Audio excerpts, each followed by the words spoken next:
Hello and welcome to video lecture series in Sociology. Today we are going to discuss chapter 6 Globalization and Social Change from your textbook Social Change and Development in India. As we have already started discussing this chapter is divided into 4 parts. So far we have discussed about the concept of globalization, features of globalization, how globalization affects our lives, taking example from Indian society. We have also discussed in detail about economic dimensions of globalization, in which we discussed about transnational corporations and transnational capitalist class. Within the context, we discussed about electronic economy, globalization of finance, and knowledge or weightless economy. In this lecture, we will discuss about global communication and the rise of international division of labor. In the globalizing world with time and space compression, distances have become irrelevant. With tremendous intensification of social, political, economic and cultural interconnections and interdependence on global scale, boundaries have become increasingly permeable. Cultures and communities are no longer tied or limited by space or boundary. This is a world of virtual reality in which a new kind of non-physical space is existing. Globalization does not necessarily always involve economic causes and consequences. Also, it is not just unidirectional in nature, where the rich gets benefited and the poor countries are exploited continuously. In fact, there are many dimensions and directions of globalization that can be analyzed in different spheres, such as social, political, cultural and economic that we have discussed. In the subsequent sections of this chapter, we will try to identify some of the distinctive features of globalization in all these other areas. The second important dimension of globalization that we will discuss is global communication after global economy. Developments in the field of technology and advancement in telecommunication infrastructures have resulted in revolutionary changes in global communications. People are now increasingly getting connected with the wider world through multiple ways like telephones, mobiles, internet, electronic or emails and cable television. You can think of the times prior to communication revolution. People used to wait for weeks for some message or information to reach from relatives or family members located at a distance, say America or in Europe. The wait and anxiety was even more in these members if they were or the families were located in other countries. The technology now has literally led to compression of time and space. That means time and space have been reduced into a small box. Communication between people located at two different places has become very easy and instantaneous. Not just verbal communication, that is, you talking to me over phone. Technology has helped in easy exchange of images, photographs, documents, audio and video files as well. Outsourcing, an important element of globalization of economy, has been facilitated only by this revolution in global communication. You can imagine as soon as you click a picture, you can upload it on your Facebook or any other social networking site. Your friends can have access to this photograph, video or any other document or an audio clip all over the world. You know, India has the second largest telecommunication network, which means the number of telephone users are the second largest in the world. India has world's third largest internet user base with over 137 million users by the end of June 2012 as per the statistics. With such a broad user base, India is one of the fastest growing telecom markets. The industry has grown 20 times in the last decade, last 20 years. From approximately 37 million subscribers in 2001, the industry has grown to over 846 million subscribers in 2011. India also has world's second largest mobile phone user base with over 930 million users as by the statistics of May 2012. The statistic shows that there has been a tremendous growth in the usage of cell phones. In fact, cellular telephony, that is what you call popularly as mobile phones, have grown enormously, and cell phones are part of the life of the urban middle class youth, so much so that you cannot imagine your life without mobile phones now. Major sectors of Indian telecommunication industry are telephony, which includes landline and mobile phones, internet and television broadcasting. Even this lecture that you are watching on television is a part of this major revolution into the field of telecommunication. Along with the commercial purposes that telecom revolution has fulfilled, an important social consequence of this revolution has been that this expansion has served a strong socio-cultural function for the users of telephones. Telephones fulfill the strong need to keep in touch with the family members. Much like train travel in India, the telephone is also viewed as a way of maintaining close family ties. In fact, it is more easy than traveling by train to know about the well-being of family members located at a distance. You can give a call and find about the well-being of your family members. The advertisements for telephone services also showcase the emotional bond, where parents are talking to their children or grandparents are talking to their grandchildren, highlighting the close family bonds that exist between people, and where mobile or telephone can serve as an instrument to be close to your family members even if they are located at a distance. You must be knowing that about a decade back, 10 years back, cell phone or mobile phones were considered as a luxury item that only rich could afford. Look at the situation now. It is within the reach of people even with moderate or low income. Even the use of cell phones have changed over time. Discuss the reasons why it has changed or why this change has happened. Think of the issues like, is it because of the need to remain connected with your people or family members?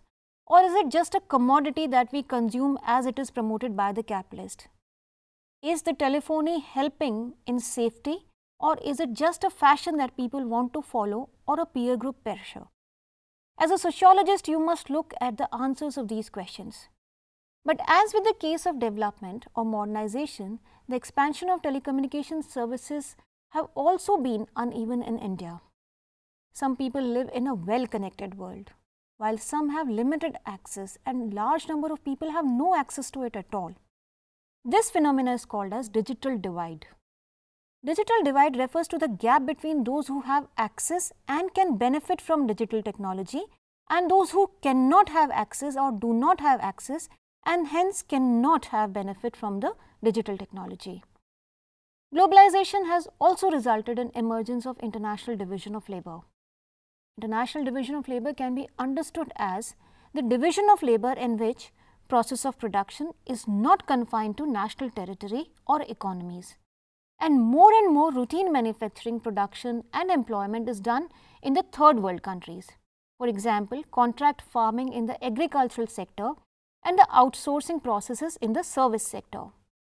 In international division of labor, production processes are relocated from the developed countries such as United States of America, Japan, Germany to developing countries. These developing countries are also called as newly industrializing countries. In Asia, in Latin America, such as China, India, Brazil, Vietnam, etc. This is also known as a global industrial shift. This shift is taking place because multinational companies search for such locations where they can cut down the cost of production. In newly industrializing countries, people are offered cheap labor. These companies are offered cheap labor, conducive working environment, tax benefits, and large number of other concessions. To take advantage of these concessions offered by the government of NICs, that is newly industrializing countries, the big companies shift their production, particularly the labor-intensive part of the manufacturing process, to the developing world, where the cost of production is comparatively less or low. Growing international division of labor has also influenced employment and education patterns globally. How? Let us look at this aspect particularly. Globalization and the IT revolution has opened up new career opportunities.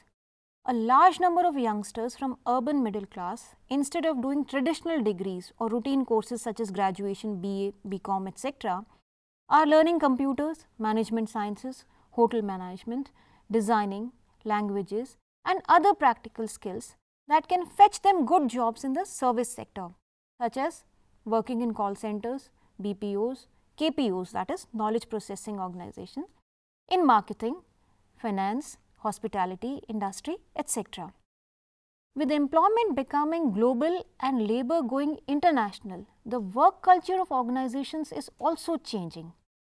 This work culture is called as the corporate culture, which is also acquiring a global dimension now. Corporate culture describes the way in which a company is governed and aims to increase productivity and competitiveness by creating unique organizational culture and adopting management practices that influence motivation and productivity of the workers. For example, the spread of multinational companies and the opportunities opened up by the IT revolution in India has led to emergence of a professional class in the metropolitan city. This class works in the service sector. This is a class of upwardly mobile professionals working in software firms, multinational banks, accountancy firms, stock market, travel and fashion designing industry, entertainment, media, and other such allied fields. The multinational corporations have a different work culture. They offer you many facilities and comfortable office spaces with individual workstations to the employees. A dynamic corporate culture is thought to enhance employee loyalty and it promotes efficiency. It also refers to a way the work is done. The chances of promotion and working conditions are very different in these new corporate cultures. People get exorbitant salary, that is, very good salaries, and they are the main clientele of the booming consumer industry. With rising purchasing power, they are now buying more as compared to the people who were buying less earlier. But being part of corporate sector, these professionals also have a very stressful work schedule. Sometimes they have to work more than 8 hours. They have to work for finishing the products within time. For that, they do not even look at the time or the number of days they are spending on a particular project. Thus, globalization can also be seen as a force that liberates you, but at the same time, it puts you under pressure as well. Talking about globalization as a liberating force, why do we call it as a liberating force? The kind of social, economic, political and cultural changes that have come about as a result of forces and processes of globalization, we can notice that traditional structures and forms of stratification or traditional forms of inequality are being increasingly challenged or questioned. We will discuss about example of emancipation of women here within this context. The defenders of traditional idea of cultural identity defend undemocratic and discriminatory practices against women in the name of culture. These practices could be like, say, defense of sati on one hand or dowry, to defense of women's exclusion from education and participation in public life or even getting educated.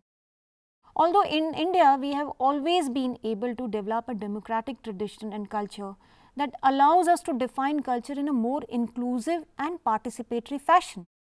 However, forces of globalization and modernity are great levelers. These forces offer open opportunities to people irrespective of their socio-cultural affiliations.